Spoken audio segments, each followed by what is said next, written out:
Everyone, greetings. Welcome to another episode of T.Gresh Realty. Okay, I am your hostess. Okay, that is T.Gresh Realty, and your real estate queen is here, you all. Today I would like to talk about how to prepare for an open house. So I hope you enjoy this video. The reason that I think this topic is important is because I have actually been taking pleasure with this responsibility of helping a few of my colleagues who had never hosted an open house before.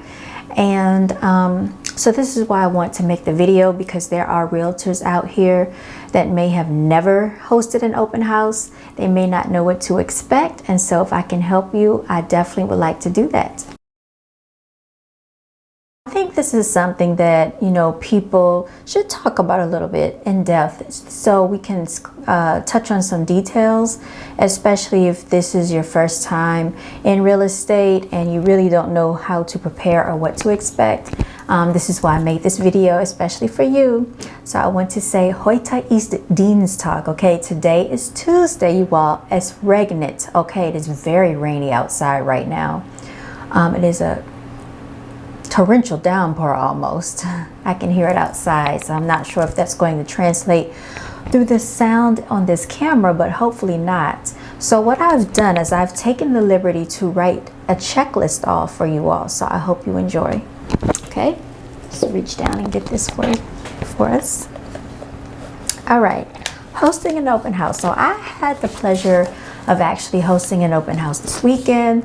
I got to meet a brand new colleague that just joined the firm. I saw her pulling up. She said to me she wanted to meet me. She saw my name on the board, and I was able to meet this lovely young lady. And so I walked her through some steps. Most importantly, you all, is preparation. Don't be nervous. And sometimes, even I would say in real estate, you can role play, you can practice, you can watch videos. The most that you can do is prepare yourself the best that you can, because like life, every scenario is going to be different. So don't overthink it. Just be in your comfort zone, you all. Just be comfortable. It's your personality is what matters, okay? Because that's why the clients are going to want to work with you. So let's get into it. Here's some interesting key points that I thought were very important in preparing for an open house, you all. And I probably should just tear this piece of paper out, so this way I don't have to keep digging through the clipboard. So there you have it. All right. Excuse all the shuffling and the ruffling of the pages. All right, you all, and I tore out the wrong sheet. That's okay, because I'm going to do another video anyway on a different topic, okay? But that's neither here nor there. We're going to just get into it. All right, so let me get to this paper. I had it bookmarked in here with my ink pen, but let's see, it must be right here. I take a lot of notes and all over the place, you all, so excuse me. Here it is. As a realtor, you're definitely going to be doing a lot of writing, a lot of note taking. And one thing about me is I'm a very avid note taker, okay? That's just what I do. All right. Here we are. Here we have it, y'all. It did not tear around the perforated edges as I so hoped, but that's all right. Okay, so when preparing for an open house, it is very essential, okay? It is adamant. It is absolutely necessary, you all, that you know how to get into the house. Because if you can't get into the house, you can't have an open house. You all, I had one situation that turned into it wasn't really a catastrophe, but it wasn't so great. I could not get into the open house. This was due to no fault of my own. The key just didn't work. I can't remember if the key didn't work. I think it was just the key didn't work. I was hosting an open house on behalf of another agent in the office. I tried the front door. I had on a skirt. I had to jump the fence. I tried the back door. The key would not work. We couldn't get into the garage. There was no code for the garage. I called the listing agent. The clients were out of town. She showed up. She could not get it to work. We had a few people to pull up, and all I could do was hand out the information on the house.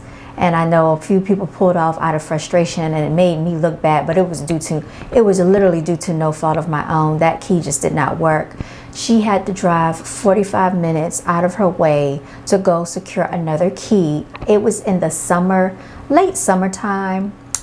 I was hot.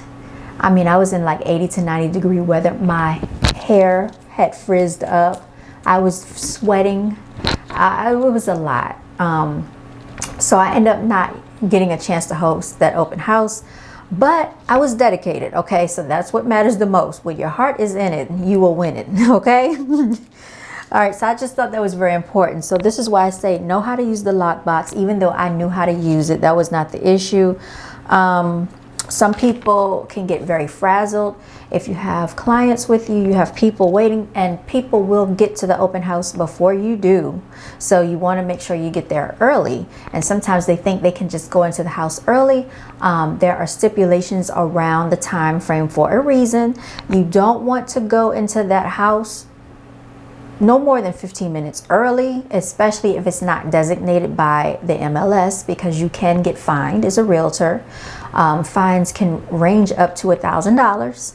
Even if you're not making money in real estate, you still can get fined. So make sure you want to always schedule your times with showing time or whomever that MLS governs in your state. So set up your designated time, let them know who you are. Most of the time, all your information should be in the system.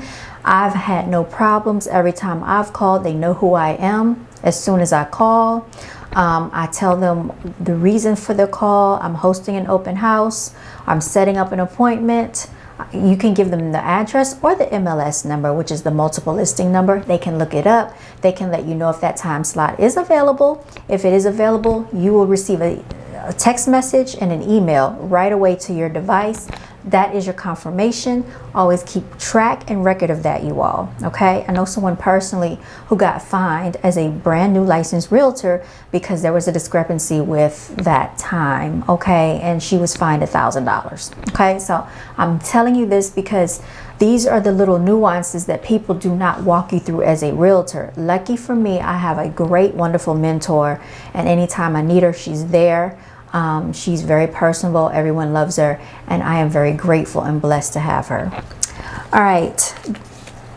Knowing how to use the super key and the lockbox is essential. Now, we also want to make sure that you prepare your flyers in time, advertise, market, and promote. It is very important that you have people to come out to your open house, because the more people that comes out, the more you're exposing yourself to people that are in the market, ready to purchase, ready to buy. Some people are just looking, but yet and still you're able to meet and network. So the more people that comes to your open house, the better it is, okay? Now, we also want to say put up your yard signs in advance if you can. Sometimes I know, like in the state in which I practice real estate, it has been said that you should not be putting up yard signs before 5 p.m. That evening. And I'm thinking this is because you don't want to confuse potential buyers and clients if they think that an open house is available and it's not. Some agents like to go ahead and put out their signs the evening before the open house, so they don't have to try to rush and do it that same morning or that same evening or day prior to the open house. So that is something to be cognizant of. Also, the ground can be very hard in certain areas. I have heard in training that they told us to keep bottles of water in the car. You can basically put water on the ground or on the grass wherever you're standing to soften it up so that you can stick the yard signs in. Also, you want to make sure that wherever you are sticking the signs, you are designated to do so, because if not, they can take the signs. They can be confiscated, okay? And they throw your signs away. And it's my understanding that yard signs are kind of expensive, you know, for some realtors out there. Also, another key point is that as a realtor, you're supposed to be the only one putting the signs out. You shouldn't have someone else putting the signs out for you, okay?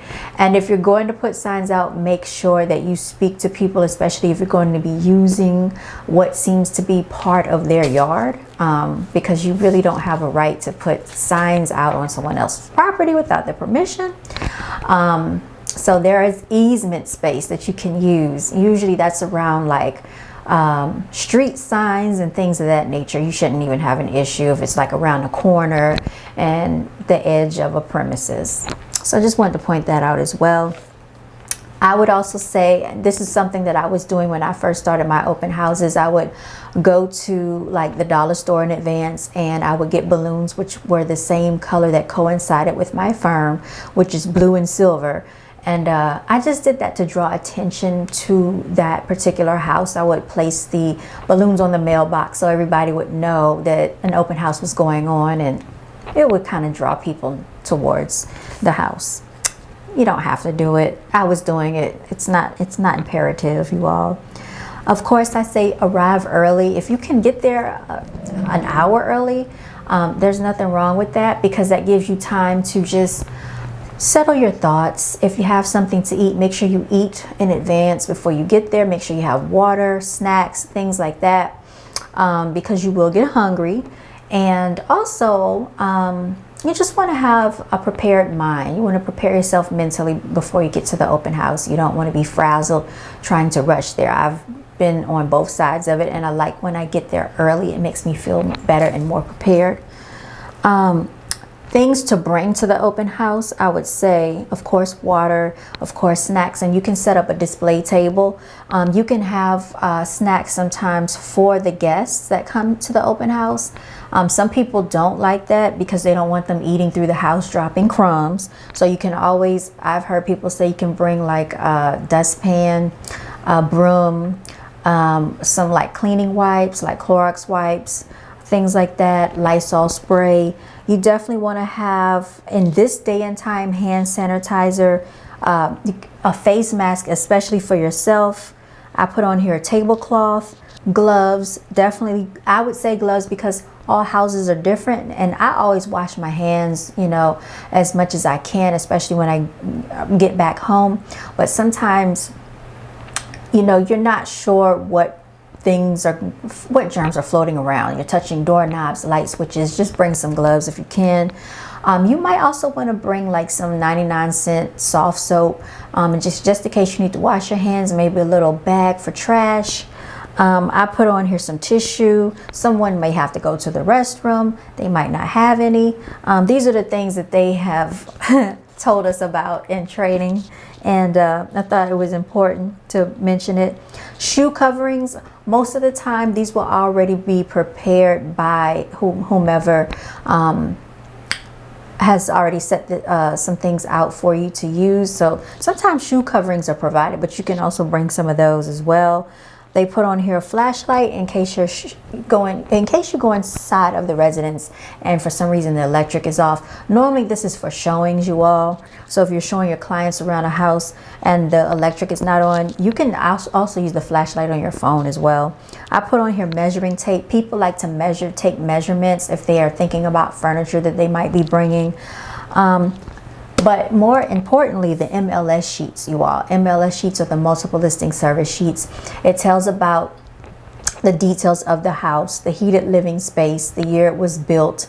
It tells you how many days it's been on the market, if it was privately owned, what type of financing it takes, if it's FHA, conventional, cash. It tells you about the HOA. It tells you the subdivision, the neighborhood, the zip code, all of the essential things that a client or a potential buyer might want to know about the home. You can also print out the RPODs, which is the residential property something disclosure sheet, okay? And basically it's the checklist that basically walks you down the line step by step on all the things that need to be marked off on the home, such as the HVAC system, when was it replaced, the roofing, when was it replaced, does the hot water work, yes or no. These are things that a buyer is going to want to know, because as we know, the roofing, the HVAC system, these are some key component areas that are very costly, okay? I put on here the MOGS, okay, the mineral oil gas sheet. Usually this should be filled out as well. You can print that out. And the measurements, there's sometimes a sheet that tells the measurements of the home. The property survey, if they have it. A lot of clients sometimes will ask, how far does the property line go back? Do you know if such and such conveys? Can we put up a fence? If they have a storage shed, normally that's going to convey, because normally when you come into the open house, what you see is what you get, okay? So if they have appliances, those appliances should convey with the home. Any other helpful information, you can print it out. You can also print out a CMA, comparable market analysis, which would tell you what that house should go for in the neighborhood, what other neighboring homes have gone for in the neighborhood, to give the buyer a better understanding of why the house is listed for the price that it's listed for, and what they might want to consider offering. I put on here, you want to bring a notebook, a clipboard, just have some extra paper. You're going to have people to come in. You want to take notes on the clients when they come in, when they're talking to you, if they're interested in purchasing. And you definitely want to ask them always, because you're going to have a sign-in sheet. You're going to have sign-in sheets. That's another thing on the list. On the sign-in sheet, you're going to ask them, are they working with a realtor? That is a very key component. If they are working with a realtor, you don't want to, basically, it's kind of like the rules of Mary Kay. You don't solicit other people's clients. And some people say they're working with a realtor. They may not. They just don't want to be inundated with phone calls, text messages, and emails. So I understand that as well. Some people say they're working with a realtor if they've just spoken with one. I made that mistake thinking I was working with a realtor. I really was not. I don't even know if I had really signed a buyer agency with a realtor, but I remember sitting down speaking with one. I do remember that. So you always want to ask, are they working with a realtor? Have they signed a buyer's agency agreement? They may or may not even know what that is, or if they did or did not. A lot of times when people are out house shopping and they're looking for a home, a lot of this stuff goes right over their head. So you just never know. It's kind of like the luck of the draw, okay, at an open house. A lot of times they will bring their realtors to the open house with them. A realtor will come in and wait for their clients as well. So just understand that. Make sure you have your business cards. You're going to always want to have those sitting out on display. You may also want to have a little display holder for your MLS sheets. It makes for a very nice look, okay? Extra pens. People need to take notes. People want to write down. You want them to sign, you want to have the sign-up sheets. So make sure you have extra pens. I would also suggest bringing a foldable chair or a stool, because you are going to want to sit down. Every one of the open houses I've gone to, I've never brought a chair or a stool. So I've had to, in some instances, stand up the whole time. One open house, I spent the entire time outside on the porch, rocking, okay, on the swing. All right. And also know that you can bring a guest with you to open house. You don't have to be in there alone, especially if you're a female. And I always say put safety first. Send your location to someone in advance. Let them know where you're going to be, the time that you're going to be there, the date, and what time you're expected to leave. Keep open communication, okay, with people. Do not block yourself in a driveway. So like, I always try to park in front of the house on the street, because if you need to get out for safety purposes, you don't want someone blocking your car in, okay? That is something they teach you in real estate school. If you have a concealed license, okay, you know what I'm talking about. Don't be shy of utilizing your right to bear arms. That is your amendment right, okay? And so always have something to defend yourself. I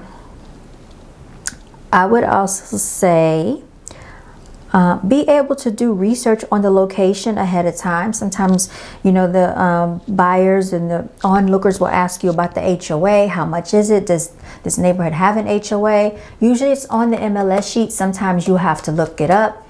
A good answer for that is, if you don't know right off the top of your head, you can always call the listing agent. Normally they're going to get back with you as soon as possible because they want to sell the house.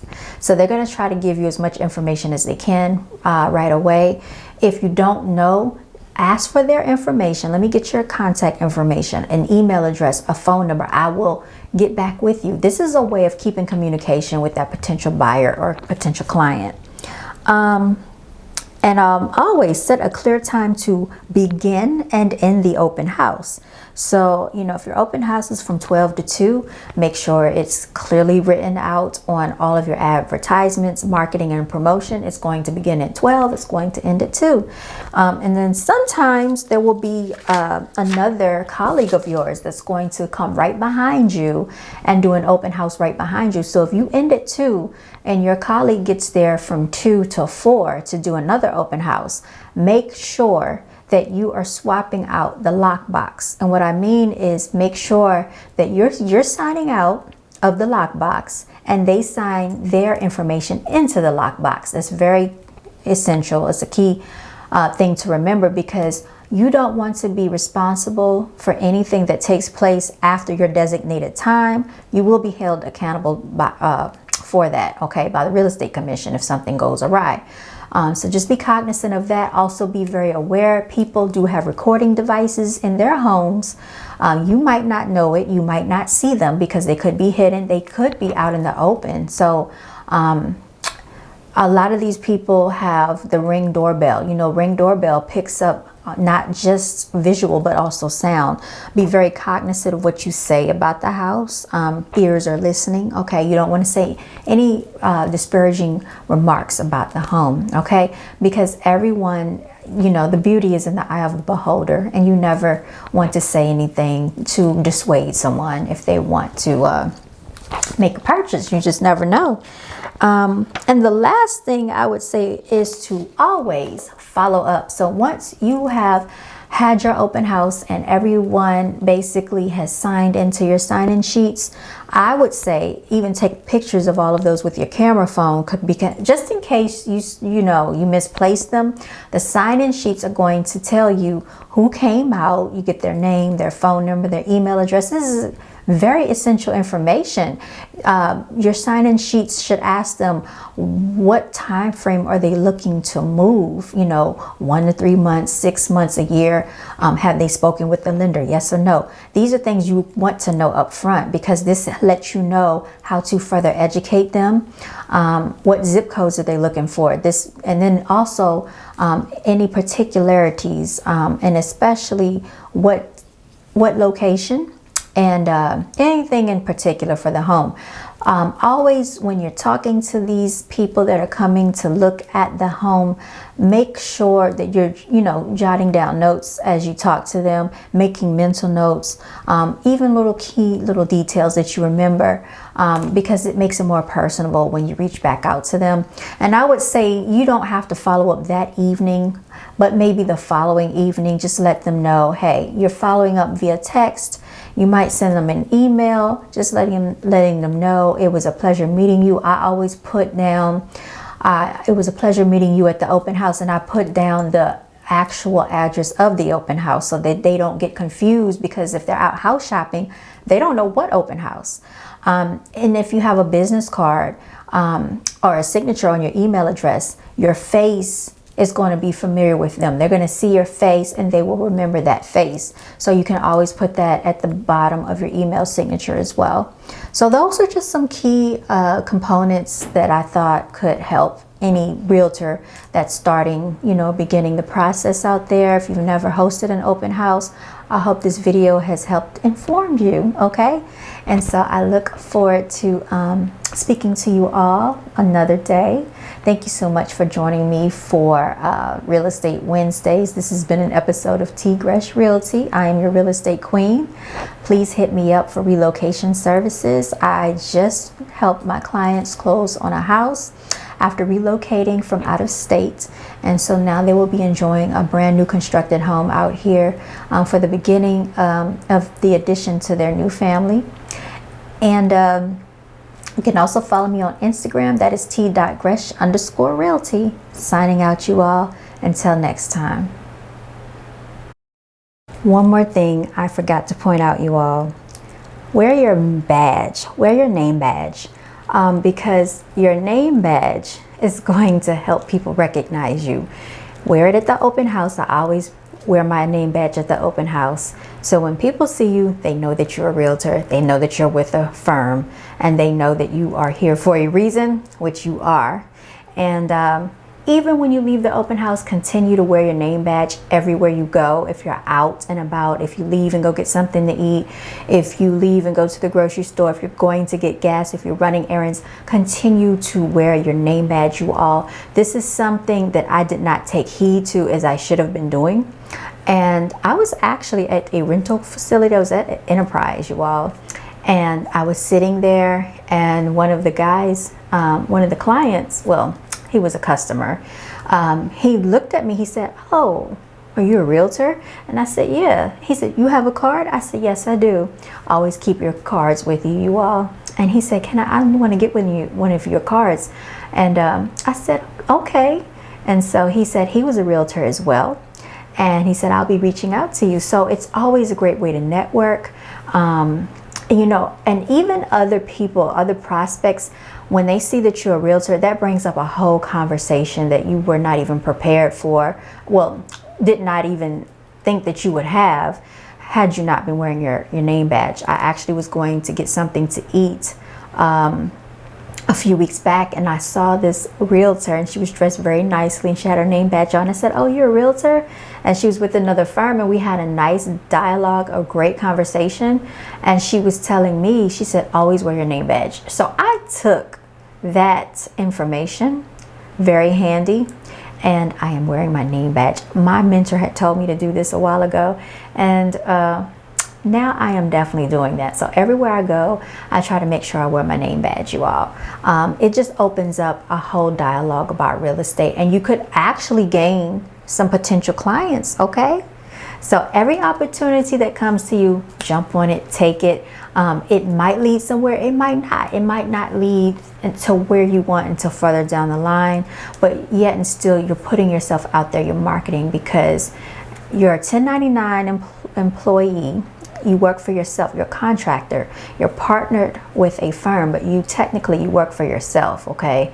So you have to network and market yourself in any way possible.